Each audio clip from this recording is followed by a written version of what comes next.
ህወሓት ሓድሽ ኩናት ንምጅማር ኩላ መዳዩ መድለዋት ይገብር ከም ዘሎ ተገሊጹ ኣብ ትግራይ ዘሎ ወተሃደራውን ፖለቲካውን ወጥሪ ናብ ዝለዓለ ብርኪ ኣብ ዘሰጋገረሉ ዘሎ እዋን ህወሓት ሓድሽ ኩናት ንምጅማር ሚስጥራዊ መድለዋት የካይዱ ምህለዎም ዘረጋግጹ መርትዖታት ወፂኦም ኣብ ብርክት ዝበላ ከባቢታት ትግራይ ሰፋሕቲ ገፋ መናእሰይ የካይድ ከም ዘሎ ምንጭታት ሓቢሮም ብፍላይ ሎሚ ኣብ ወረዳታት ላዕለዋይ ማይጨውን ሰሜን ምዕራብ ትግራይን ብርቱዕ ገፋ መናእሰይ ከም ዝተካየደ ተጠቂሱ ምልሻታት ደጓ ተንቤን እውን ካብ ወደብ ህወሓት ዘቀረበሎም ጻውዒት ከተት ከም ዝነጸግቦ ተገሊጹ ሓይሊ ሰላም ትግራይ ናብ ትግራይ ንካኣቱ ወሲኑ ኣብ ሓራ መሬት ዝርከቡ ሓይሊ ሰላም ሰራዊት ትግራይ ናብ ትግራይ ንካኣቱ ከም ዝወሰነ ስርዓት ለውጢ ንከምጽእ ተመዛበልቲ ወገናት ንክምልስ ከም ዝተስማምዐን ተሓቢሩ ኣብ ክልላት ኦሮሚያ ሲዳማን ሓድሽ ግጭት ተወሊዑ ኣብ መንጎ ክልላት ኦሮሚያ ሲዳማን ኣብ ዝርከባ ወረዳታት ብዝተወልዐ ሓደገኛ ግጭት ህይወት ሰባት ከም ዝሓለፈ ልዑል ናይ ንብረት ዕንወት ከም ዝበጽሐን ዜጋታት ካብ መረበቶም ከም ዝተመዛበሉን ተፈሊጡ ፕሬዝዳንት ኢሳያስ አፈወርቂ አመራርሃ ህወሓት ናብ አስመራ ንክመጹ ደብዳቤ ከም ዝጽሓፈሎም ተገሊጹ ባለ ሀብቲ ዳዊት ገብረዝጋቢር በወርቂ ዝተደገፈ ዕድጊት ዕዳጋ ንምክያድ ይንቀሳቀስ ከም ዘሎ ምግላጽና ዘዝከር ትኸውን በቲ ባለ ሀብቲ ነቲ ዕድጊት ኣጽዋር ንምክያድ ኣብ መዓልቲ ነጻነት ኤርትራ ንምስታፍ ናብ አስመራ ከም ዘብረሐ ተሓቢሩ ፕሬዝዳንት ፑቲን ምስ ቻይና ልዕሊ 20 ውዕላት ብምፍርራም ኣብ ቻይና ዝገበርዎ ዝነበሩ ዑደት ዛዚሞም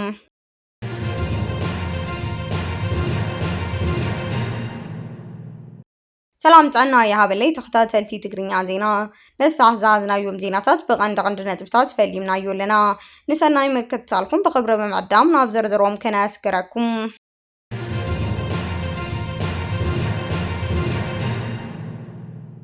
ጠላይ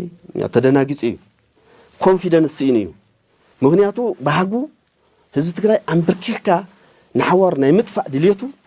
ይቅህመለ እዩ ማለት እዩ ምክንያቱ ሓድነትና አምሊስና ጥንካረና መልስና ዘይን ቁርጠም ህዝቢ ናብ ሙኻን ንስተጋገር ስለ ዘለና ኣብ ጸላኢ ምድንጋጽ ፈጢሩ እዩ ኣብ ጸላኢ ጥራሕ ዘይኮነስ ቶም ጸላኢ ወዲዎም ኣብ አዲስ አበባ ኣብ ማዕስከር እቲ ዝቅልዎም ዘሎ ተቀለብቲ ካሕርቱን ያው ዕርዮም ተደናጊጾም ናብ ብራ ዝኣተውሉ መድረኽ ዘሎ ምዃኑ ኢና ክንርዳእ ንኽእል ማለት እዩ ህወሓት ሓድሽ ኩናት ንምጅማር ኩሉ መዳያዊ ምድላው ይገብር ከም ዘሎ ተገሊጹ ኣብ ትግራይ ዘሎ ወተሃደራውን ፖለቲካውን ወጥሪ ናብ ዝለዓለ ብርኪ ኣብ ዘሰጋገረሉ ዘሎ እዋን ህወሓት ሓድሽ ኩናት ንምጅማር ሚኒስትራዊ መድላዋት የካይድ ምህላው ዘረጋግጹ መርትዖታት ወፂኦም ወሃብ ቃል ቤት ጽሕፈት ህወሓት ኣይተ ሚካኤል አስከዶም ናይ ባዕሉ ማሕበራዊ መራኸቢ ገጽ ፌስቡክ ከምውን መስ ጋዜጣ ወይን ኣብ ዝገበሩ ቃለ መሕተት ተወድብ ኣብ ዝመጽእ ወርሒ ኩናት ንምግባር ይሸባሸብ ከም ዘሎ ተገሊጹ ኣይተ ሚካኤል ኣብ መግለጺኡ እቲ ዘሎ ወግዓዊ ኩነታት ጊዜኡ ፍጻመ ይኣክል ዝተባሃለሉ በርኪ ስለ ዝበጽሐ ሓድሽ ወተሃደራዊ ምንቅስቃስ ንምጅማር ኣብ ኩሉ መዳያዊ ምድላዋት ከም ዝርከቡ በንጹር ኣመላኺቶሎ እቲ ወሃብ ቃል ወሲኹ ከም ዝሓበሩ ኣብ ዝሕዚ እዋን ብስትራቴጂካዊ ጸላኢ ተደናጊጾም ሓይሊ ተመቃቂሉ ኣብ ዘለሉ እዋን ኩናት ንምእዋጅ እቲ ዝበለጸ ምቹ ግዜ ሕዚ ምዃኑ ገሊጹሎ እዚ መግለጺ እዚ እቲ ጉጅለ ናብ መስፈሕፋሕ ሓድሽ ናይ ውግእ ኣንፈት ንምእታው መርገጺ ሒዙ ከም ዘሎ ዘርኢ እዩ እዚ ካብ ወሃብ ቃል ህወሓት ዝመጸ ናይ ውግእ ጻውዒት ምስቶም ኣብ ቀረባ መዓልትታት ዝተመዝገቡ ዞባዊ ምዕባለታትን ቁጠባዊ ምትእስሳር ዘለዎም ጉዳይ ኮይኑ ይርከብ ኣብዚ ሕዚ እዋን ኣብ ዝተፈላለዩ ከባቢታት ትግራይ ብሓይሊ ዘካይድ ዘሎ ዕፁቅ ናይ መናእሰይ ገፋ ቢሮ ትምህርቲ ትግራይ ኣብያተ ትምህርቲ ምዕፃዎም ንኩናት ድልውነት ከም ዘለዎ መርኣያ ምዃኑ ይንገራሉ እዚ ምንቅስቃስ እዚ ካብ ውዕል ፕሪቶርያ ንድሕሪት ተፈጢሩ ዝነበረ አንጻራዊ ሰላም ሙሉእ ብሙሉእ ኣብ ትሕቲ ከቢድ ሓደጋ ዘውድቕ ንህዝቢ ትግራይ ድማ ናብ ዘየዛሪ ሓድሽ ኩናት ዘእቱ ምዃኑ ጸብጻባት የገንዝቡ ኣብዚ ሰሙን እዚ ላዕሎት ኣዘዝቲ ሰራዊት ትግራይ ምስ ወከልቲ ሰራዊት ሱዳን ሚኒስትር ዘተ ኣብ ከተማ ሽረ ከም ዘካይዱ ዘዘከር እዩ ኣብ ትግራይ ብሰንኪ ውሽጣዊ ፖለቲካዊ መሳሓባት ወተሃደራዊ ወጥርን ሓድሽ ናይ ሓይሊ ኣሰላልፋን ኣብ ዝፈጠረሉ ዘሎ እዋን ላዕሎት ኣዘዝቲ ሰራዊት ትግራይ ምስ ሱዳናውያን ዜጋታት ሚኒስትራዊ ርክባት ዘተታት መካየዶም እቲ ኩነታት ዞባዊ ቅርጺ ሒዙ ከም ዘሎ እንዳተገለጸ ይርከብ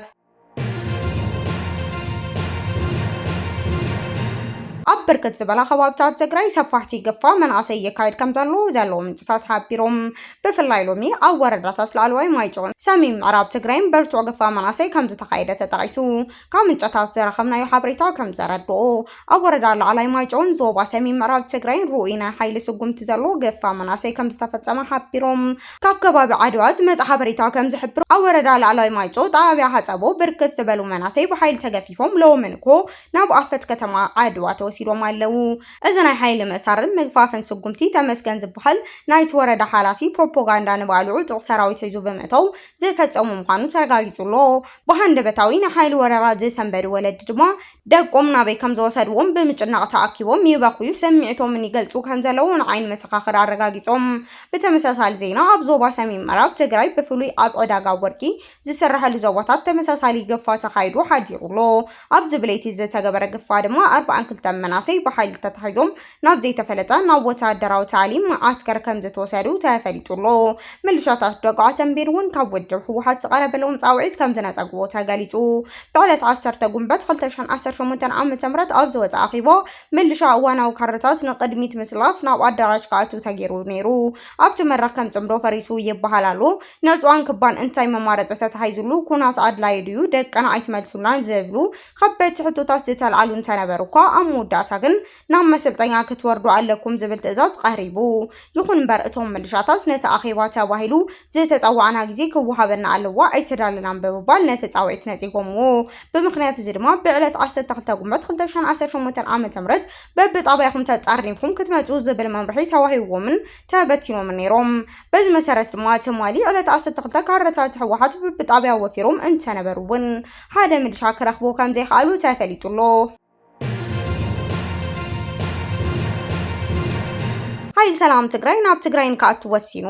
ኣብ ሓራ መሬት ዝርከብ ሓይሊ ሰላም ትግራይ ናብ ትግራይ ንከኣቱ ከም ዝተወሰነ ስርዓት ለውጢ ከምጽእ ተመዛበልቲ ወገናት ንክምለስ ከም ዝተስማምዑ ተሓቢሩ እቲ ኣብ ሰራዊት ተቃውምቲ ሓይልታት ዝቆመ ትግራይ ሓይሊ ሰላም TPF ሎሚ 13 ጉንበት 2018 ዓ.ም ካብ ሓራ መሬት ኣብ ዘውፅኦ ወግዓዊ መግለጺ ናብ ውሽጢ ትግራይ ንምእታው ናይ መወዳእታ ወተሃደራዊ ውሳነ ከም ዝሕለፈ ኣፍሊጡ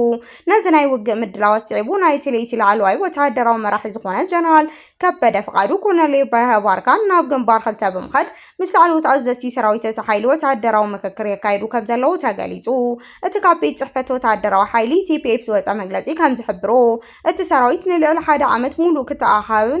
ክትኣኻኸብን ክውዳብን ክዕጠቕን ናብቲ መጥቃዕቲ ክሰጋገርን ኣብ ዝኽእለሉ ጽኑዕ ኩነታት ድሕሪ ምጽናሕ ሕዚ ናብቲ ውሽጢ ትግራይ ንምእታው ግድን ኮይኑዎሎ ጀነራል ከበደ ፍቃዱ ኮሎኔል በርሀ ባርካን ሰራዊቶም ናብ ትግራይ ከኣትዉ ግድን ዝኾነሉ ቀንዲ ምክንያት ኣብ ውሽጢ ትግራይ ዘሎ ናይ ህዝቢ ሓንቀውታ ይጽበ ስለ ዘሎ ናብ ትግራይ ከኣትዉ ግድን ይክብሉ ንኣባላት እቲ ግንባር ኣረድዮም ኣለዉ ህዝቢ ኣብ ትሕቲ ትግራይ መሪሕነት ኣብ ከቢድ ሕሰምን መከራን ስለ ዘሎ ክነድሕኑ ግድን እዩ ብተመዛባለ ህዝቢ እውን ንሻድሻይ ክረምቲ ኣብ ትሕቲ ኬንዳ ክሕልፍ ስለዘይብሉ መረበቱ ንምልሶ ኢና ክብሉ ገሊጾም ብሓፈሻ ኣብ ትግራይ ዘለው ድሑር ብሕደራ ብምቕያር ስርዓት ለውጢ ብምጻእ ኣድላይ ብምዃኑ TPF ናብ ትግራይ ከኣትዉ ግድን ኮይኑ ከም ዘሎ ሓቢሩ እዚ ብጀነራል ከበደ ፍቃዱ ኮሎኔል በርሀ ባርካን ዝምራሕ ትግራይ ሓይሊ ሰላም TPF ኣብ ግንባር ኽልተ ኣዊጆም ናይ ኩናት ጻውዒት ኣብ ትግራይ ዘሎ ኩነታት ዘተሓላለኸ ምዃኑ እውን ይግለጽ ኣሎ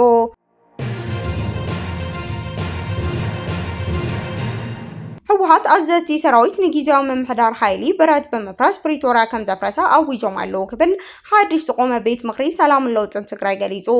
ቅድሚ ሕዚ ብስም ምንቅስቓስ ደለይቲ ለውጢ ትግራይ ክንቀሳቐሱ ዝጸንሑ ፖለቲካዊ ውድባት ማሕበራት ናይ ፕሪቶርያ ተደራደርቲ ዝነበሩ ውልቀ ሰባት ብሓባር ብምዃን ቤት ምክሪ ሰላምን ለውጥን ትግራይ ብዝብል ሓድሽ ጥምረት ብዕሊ ከም ዘጣየሹ ነቲ መቐለ ዘሎ መሪሕነት ዝኹንን ተሪር መግለጺ ቅዋን ከም ዘውፅኡ ተፈሊጡሎ እቲ ቤት ምክሪ ብዕለት 9 ጉንበት 2018 ዓ.ም ኣብ ዘካይዶ መስራታዊ ዋዕላ ከም ዝሓበሩ ጸቢብ ጉጅለ ህወሓት ንባዕሎም ኮር ልዕሊ ኮር ኢሎም ዝጽውዑሉ ሓላፍነት ዝጎደሎ ኣዘዝቲ ሰራዊት ነቲ ምስ ኩሉ ጸገማቱ ቆይሙ ዝነበረ ጊዜያዊ ምምሕዳር ትግራይ ብሓይሊ ብረት ብምፍራስ ስምምዕነት ሰላም ፕሪቶርያ ብዕሊ ከም ዝፈረሰ ኣዊጆም ዘይሕጋዊ ፕሬዚዳንት ሸይሞም ኣለዉ ኢሉ እቲ ስጉምቲ እዚ ህዝቢ ትግራይ ካብ ዝሓለፈ በሰላ ከይድሓነን ኣብ ካልኣይ ናይ ውክልና ንምእታው ዝገብሮ ዘሎ ሓደገኛ ዕንደራ ምዃኑ ቤት ምክሪ ብጽኑዕ ኮኒንዎሎ ሓደ ሓድሽ ቤት ምክሪ ዝወፀ መግለጺ ሓደ ዓብይ ሚስጥር ዘቃልዓ ኮይኑ ፖለቲካዊ ጸገም ካብ ኩናት ወጻኢ ዘፈታሕ ዘይመስሎም እቲ ናይ መቐለ ጸቢ ጉጅለ ነቲ ፈታዊ ሰላም ዝኾነ ህዝቢ ትግራይ ዳግማይ ናብ ኩናት ንመተው መስቶም ፀረ ስምምዕነት ፕሪቶሪያ ዝኾኑ ሓይልታት ሻዕቢያን ፋኖን ጽምዶም ፈጢሩ ኩናት ክጭሕተር ጸኒሑ እዩ በመባል ከሲሱ እዚ ኣብ መግለጺኡ ኣብ ቀረባ መዓልታት ማእኸን ዜና ከም ዘቃልሑ ሻዕቢያ ኣብ መቐለ ቤት ጽሕፈት ከፊቱሎ በመባል ንዝዘርግሖ ጸብጻብ ዘረጋግጽ እቲ ኣብ መንጎ ወገናት ቀርኒ ኣፍሪካ ዘካይድ ዘሎ ናይ ሚስጥራዊ ዲፕሎማሲያዊ ጸወታ መልክዑ ከም ዝቀየረ ዘርኢ እዩ። ቀንዲ ዕላማ እቲ ዝተጣየሸ ካውንስል ነቲ ኣብ እንግዳዓ ህዝቢ ተሳኢሉ ዘሎ ድሑር ጉጅለ ብህዝባዊ ቃልሲ ብምእላይ ንኩሎም ፖለቲካዊ ሓይልታት ደለይቲ ለውጥን ዝሓዘ ናይ መሰጋገሪ መንግስቲ ምምስራት ምዃኑ ሓቢሩ ብድሕሪ እዚ ድማ ህዝቢ ትግራይ ቀልጢፉ ፍትሓውን ዲሞክራሲያዊ መረፃ ገይሩ ናብ ምዕሩይ ምሕደራ ዝምለስ ባይታ ምፍጣር ምዃኑ እቲ ዘጽደቆ ማኒፌስቶ ይረድእ። እቲ ቤት ምክሪ ኣብ መወዳእታ ነቲ ግዜያዊ ምምሕዳር ብምፍራስ ብሕወሓት ዝተተኸለ ዘይሕጋዊ ምምሕዳር ብሙሉእ ሓይሊ ኮኒንዎ እቲ ዘይሕጋዊ ጉጅለ ዘካይዱ ዘሎ ናይ መሬት ማዕድናት ምሻጥ ኣባይቲ ቀልጢፉ ደው ከብሎ ህዝቢ ድማ በብኸባቢኡ ተወዲቡ መሬቱን ንብረቱን ክሕሉ ጻውዒት ምቕራቡ እዩ ዝግለጽ ዘሎ። መሻዕቢያን ፋኖ ብምጽማድ ንትግራይ ንዘየዛሪ ናይ ውክልና ኩናት ንመታው ዝግበር ምንቅስቃስ ብህጹጽ ደው ክብል እንተዘይኮይኑ ግን ንዝመጽእ ጉድኣት ተሓታቲ እቲ ጉጅለ ጥራይ ምዃኑ ኣረድዮም። ኣብ ክልላት ኦሮሚያን ሲዳማን ሓድሽ ግጭት ተወሊዑ ኣብ መንጎ ክልላት ኦሮሚያን ሲዳማን ኣብ ዝርከቡ ወረዳታት ብዝተወልዐ ሓደገኛ ግጭት ህይወት ሰባት ከም ዝሓለፈ ልዑል ናይ ንብረት ዕንወት ከም ዝበፅሐን ዜጋታት ካብ መረበቶም ከም ዝተመዛበሉን ተፈሊጡ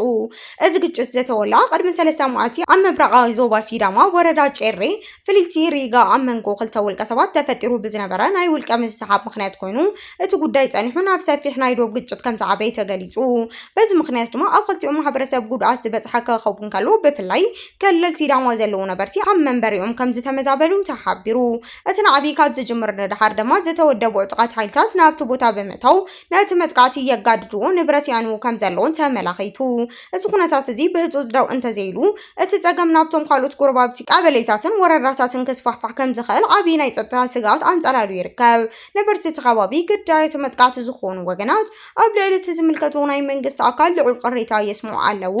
መንግስቲ እኹል ናይ ጸጥታ ሓይሊ ብምፍዋር ብቅጽበት ጣልቃ ብምእታው ነቲ መጥቃዕቲ ደው ከብሎ ዝግባእ እኳ ተነበረ ተመጣጣኒ ስጉምቲ ብዘይምውሳዱ እኹል ናይ ምርጋፅ ጻዕሪ ብዘይምግባሩ እቲ ዝበፅሐ ጉድኣት ክውስኽ ከም ዝኽኣለ ነበርቲ ወቒሶም እዚ ኩነታት እዚ ኣብዚ ሕዚ እዋን መንግስቲ ፌደራል ኣብ ሰሜን ደቡብ ምዕራብ ዘጋጥሞ ተኸታታሊ ናይ ዕጥቅን ግጭትን ብምቁፅጻር ቆላሕቱ ኣብ ዝተኸፋፈለሉ ዘሎ ሰዓት እዚ ኣብ መንጎን ኦሮሚያን ሲዳማን ዝተወልዐ ሓድሽ ወጥሪ ድማ ነቲ ሃገራዊ ናይ ጸጥታ ቅልውላው ዝያዳ ዘተሓላልፎ ምዃኑ ተሓቢሩሎ። ፕሬዝዳንት ኢሳያስ አፈወርቂ ኣመራርሓ ህወሓት ናብ ኣስመራ ንክመጹ ደብዳቤ ከም ዝጸሓፈሎም ተገሊጹ ምስ ህወሓት ጽምዶ ከም ዝፈጠረ ዝግለጸሉ መንግስቲ ኤርትራ ንህዝቢ ወከልቲ ማሕበረሰብ ትግራይ ዝዓለመ ውግዓዊ ናይ ዕድመ ደብዳቤ ከም ዝለኣኸ ይግለጽ ኣሎ። ካብ ቤት ጽሕፈት ፕሬዝዳንት ኤርትራ ዝመጸ ብውልቀ መላኺ ፕሬዝዳንት ኢሳያስ አፈወርቂ ዝተፈረመ ውግዓዊ ሰነድ ከም ዝሕብሮ መንግስቲ ኤርትራ ንህዝቢ ወከልቲ ማሕበረሰብ ትግራይ ክቡራት ኣጋይሽ ብምባል ኣብ ቀረባ መዓልትታት ኣብ ዝርከብ መበል 35 ዓመት ጽምብል ሃገራዊ ነጻነት ኤርትራ ክሳተፍ ብወግዒ ኣዲሞም ኣለዉ። ፕሬዝዳንት ኢሳያስ አፈወርቂ ኣብቲ ዝተለኣኸ ናይ ዕድመ ደብዳቤ እዚ በዓል ነጻነት እዚ ህዝቢ ኤርትራ ነጻነቱ ሃገራዊ ሉዓላውነቱ ዘረጋግጸሉ መስዋዕትነት ቆራጽነት ሓድነት ዝዝከረሉ ምዃኑ ድሕሪ ምግላጽ ነቲ ጎረቤት ህዝቢ ትግራይ ዘለዎ ርክብ ንምዕባይ ሓጋዝ ምዃኑ ሓቢሩ እዚ ኣጋጣሚ እዚ ኣብ መንጎ ህዝብታት ኤርትራን ትግራይን ዘሎ ነዊሕ እዋን ዘየቋርጽ ናይ ሓባር ምክክር ሰላም ምትሕግጋዝ ዝምድና ንምሕያል ዝጥቀመሉ ዓብዪ ኣጋጣሚ ክብል ጽሒፉሎ መንግስቲ ኤርትራ ኣብ ኣገዳሲ ሃገራዊ ጽምብል ንኣመራርሓ ህወሓት ከም ዝዓደመ ካብ ምልክት ኣርክነት ዞባዊ ስኒት ንሰላም ልምዓት ዘለዎ ሓበራዊ ሃረርታ ዓብዪ ዋጋ ዝሃቦ ብውዕውዕ ስምዒት ዝልወጥም ምዃኑ ኣስሚሩሎ እዚ ከምዚ ኢሉ እንዳሃለዎ በዓል ሃብቲ ዳዊት ገብረእግዚኣብሔር ነጻነት ኤርትራ ንምኽባር ናብ ከተማ ኣስመራ ክኸድ ምዃኑ ተሓቢሩ ቤት ጽሕፈት ህወሓት ብበዓል ሃብቲ ዳዊት ገብረእግዚኣብሔር ብወርቂ ዝተደገፈ ናይ ኣጽዋር ዕዳጋ ንምክያድ ይንቀሳቐስ ከም ዘለዎ መግለጽና ዝዝከር እንትኸውን እቲ በዓል ሃብቲ ነቲ ዕድጊት ኣጽዋር ንምክያድ ኣብ መዓልቲ ነጻነት ኤርትራ ንምስታፍ ናብ ኣስመራ ከም ዘምርሐ ተሓቢሩ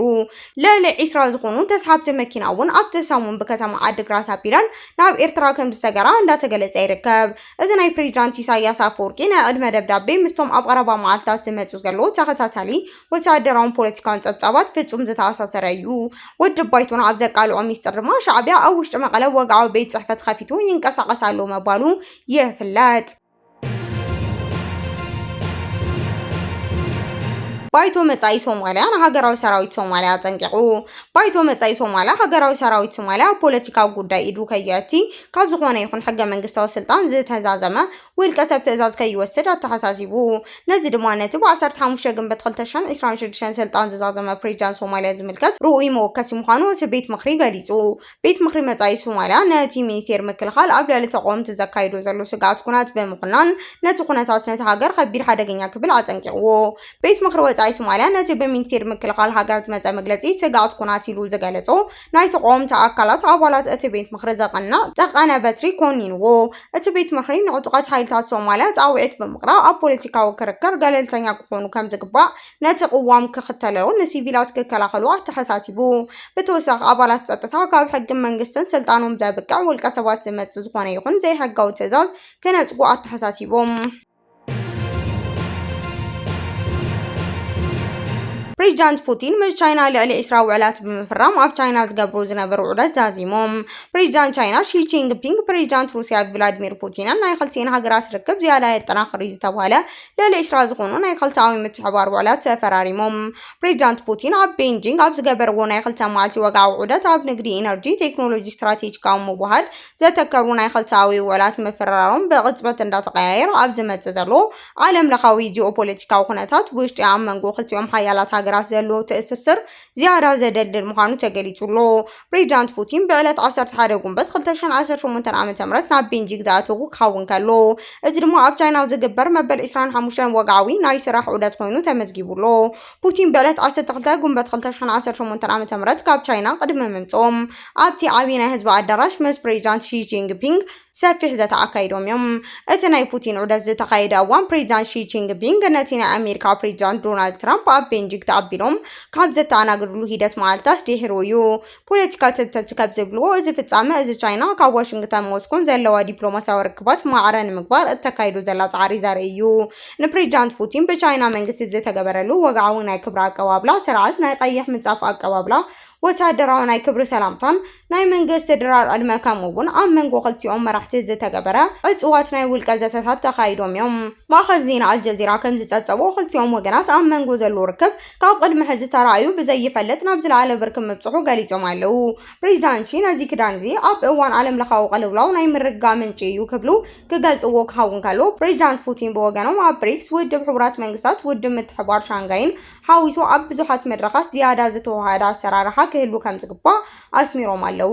ናይ መንግስቲ መራኸቢ ብዙሓን ቻችና ከም ዝሕብርዎ ኣብ ዑደት ዝተፈራረሙ ውዕላት ብቅድሚኡ ቁጠባዊ ምትሕብባር ምውሳኽ ናይ ኢነርጂ ንግዲ ናይ ሳይንስ ሓበራዊ ስርሒት ናይ ቴክኖሎጂ ሽርክነት ዘጠቃለሉ እዮም ይኹን እምበር ክልቲአን ሃገራት ንነዊሕ እዋን ክመያየጡ ዝጸንሑ ፓወር ኦፍ ሳይበርያ ክልተ ዝተሰየመ ናይ ጋዝ መስመር ፕሮጀክት ውዕል ናይ መወዳእታ ውሳነ ካብ ምሃብ ተቆጢቦም ኣለዉ ኣብ ክንዲኡ ግን ሰበስልጣን ክልቲኦም ሃገራት ንቐጻሊ ዘተታት ዝኸውን ሰፊሕ ናይ ሓበራዊ ምርዳእ ባይታ ከም ዝፈጠረ ገሊጾም ኣለዉ